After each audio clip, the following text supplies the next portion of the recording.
नमस्कार.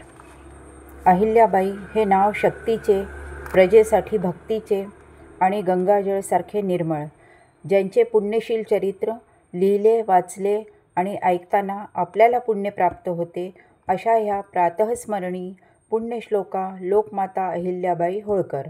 इंदोरचे वैभव, माळव्याची शान आणि राष्ट्राचा अभिमान आहे. महाराष्ट्राच्या नगर जिल्ह्यात चोंडी गावाची ही कन्या सैन्याच्या घोड्यांपासून शिवलिंगावर स्वतःला झोकून शिवलिंगाचे रक्षण करताना मल्हारराव होळकर यांच्या नजरेत पडली. त्यांनी आपल्या पारखी नजरेने या कन्याला आपल्या मुलासाठी मागणी घातली. वयाच्या 8व्या वर्षात खंडेराव होळकर यांचेसोबत लग्न करून प्रथमच इंदोरला पदार्पण करून आलेली ही कन्या आपल्या कर्तव्यनिष्ठेने होळकर घराण्याचे नाव अमर करून टाकते. त्या काळात स्त्रियांची स्थिती चांगली नव्हती. अहिल्याबाई लहानपणापासूनच दृढनिश्चयी, धार्मिक, दयाळू, निसर्गाशी प्रेम करणाऱ्या होत्या. स्वतःला शिक्षित करून दरबाराच्या कामांमध्ये निपुण केले. युद्धकलेचे पूर्ण शिक्षण घेतले. घोडसवारी, तलवारबाजी सगळं काही शिकले. अहिल्याबाईचे विवाहित जीवन फार चांगले नव्हते. खंडेराव हे लहानपणापासूनच मद्याच्या आहारी गेलेले होते. त्यांना खंडेरावांच्या नशेत राहण्या व राज्यकार्यांप्रती गैरजबाबदारीमुळे फार त्रास झाला. पारिवारिक व राजकीय कलहापासून स्वतःला अलिप्त ठेवून सदैव प्रजेच्या सुखासाठी कार्य करणे एक मोठे आव्हान होते. वयाच्या 29व्या वर्षी वैधव्य आले. या दुःखत स्वतःला सावरून स्वतःच्या मुलांना मोठं करून राज्याचे काम सांभाळणे त्या काळात सोपे नव्हते. नवरा आणि मुलगा ह्या दोघांनाही मद्याच्या सवयीमुळे त्या नेहमी दुःखी राहिल्या. अहिल्याबाईंचे कार्य हे शब्दांमध्ये आखणे सोपे नाही आहे. त्यांचा प्रत्येक कार्य आणि जीवन हे प्रजाकल्याणची भावनाने केलेले होते. त्या धार्मिक होत्या, धर्मांध नाही. धर्मांसाठी अनेक कार्य केली. सोरटी सोमनाथ जीर्णोद्धार, मल्लिकार्जुनाचं देऊळ, महेश्वर ओंकारेश्वराची बाग, धर्मशाळा, परळी वैजनाथ मंदिराचे बांधकाम, ओढ्या नागनाथ ला 81,000 रुपयाची जहागिरी, मणिकर्णिका घाट काशी, ब्रह्मपुरी, त्र्यंबकेश्वरावर कुशावर्त कुंड, घृष्णेश्वराचे शिवालय तीर्थ, गोकर्णात अन्नछत्र, उज्जैनला अन्नछत्र, रामेश्वराला शिवधाम विहीर, भीमाशंकराचे अन्नछत्र, ठिकठिकाणी मंदिरी, विहिरी, धर्मशाळा, घाट निर्माण हे अनेक कार्य त्यांनी आपल्या हयात असताना केले. झाडांची सुंदर लागवण, एक झाड तोडले तरी 10 झाड लावावी असे मत. फळदार वृक्ष असले की प्रवासी व सैन्याला विश्रांती घेण्यास जागा होते. अहिल्याबाईंनी होळकरांची राजधानी म्हणून महेश्वर क्षेत्र निवडले. आपल्या खाजगीतून नर्मदेला सुंदर घाट, घाटाला चिरेबंदी पायऱ्या, रामकृष्णाची सुंदर मंदिरे, शंकराचे प्रसन्न मंदिर, तिथे प्रजेसाठी बसण्यासाठी सभागृह, कीर्तनासाठी सुंदर मंडप, महेश्वर देवळाच्या कळसांनी आणि बाजारपेठांनी इंद्रनगरसारखे रमणीय स्थळ झाले. इकडे पाथारवट, गवंडी, सुतार यांना कामे मिळू लागली. वस्ती वाढली. चुन्याच्या चक्क्या अखंड चालू झाल्या.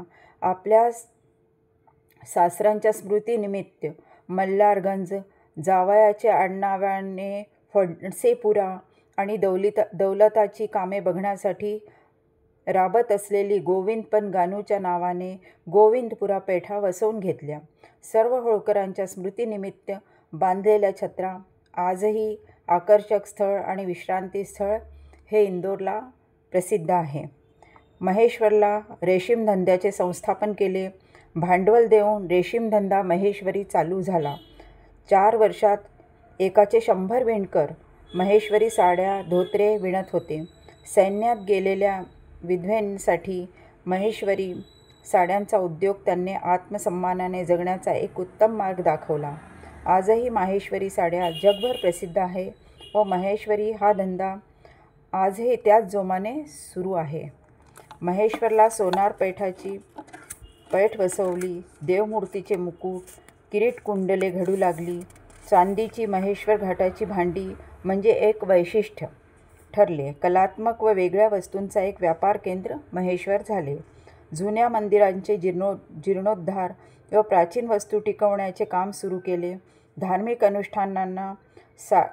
धार्मिक अनुष्ठानांसाठी धर्मेचे मर्म व सार जगणारे प्रवचनकारांना महेश्वरी काम मिळाले.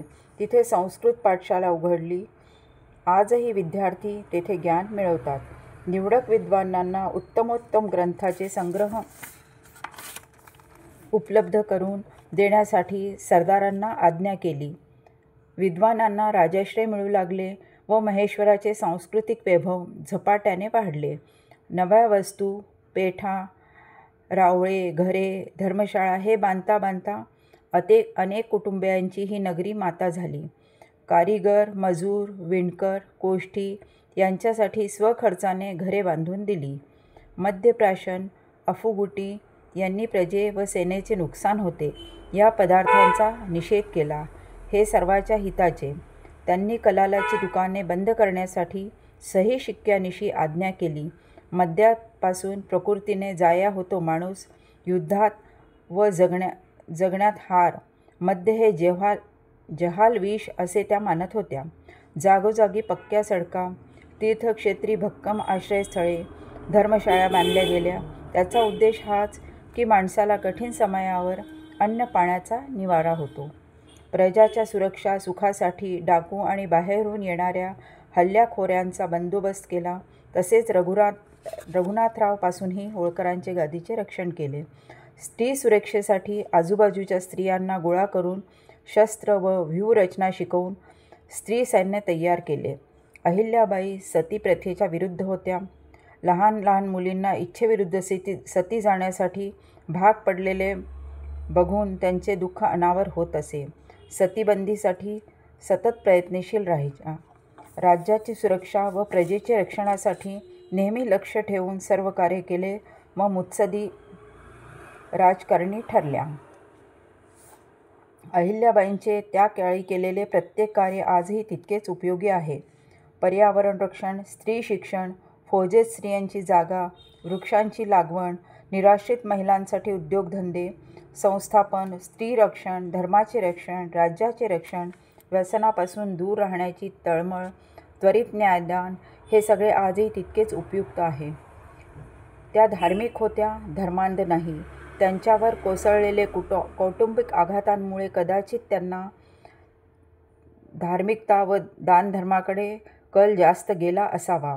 आपल्या जीवनात 18 बायकांना सती व 5 जीवलगांचे मृत्यू बघूनही स्वतःला सावरून सदैव लोककल्याणाचा विचार, तेही कुणास शरण न जाता करणे हे सोपे नव्हते.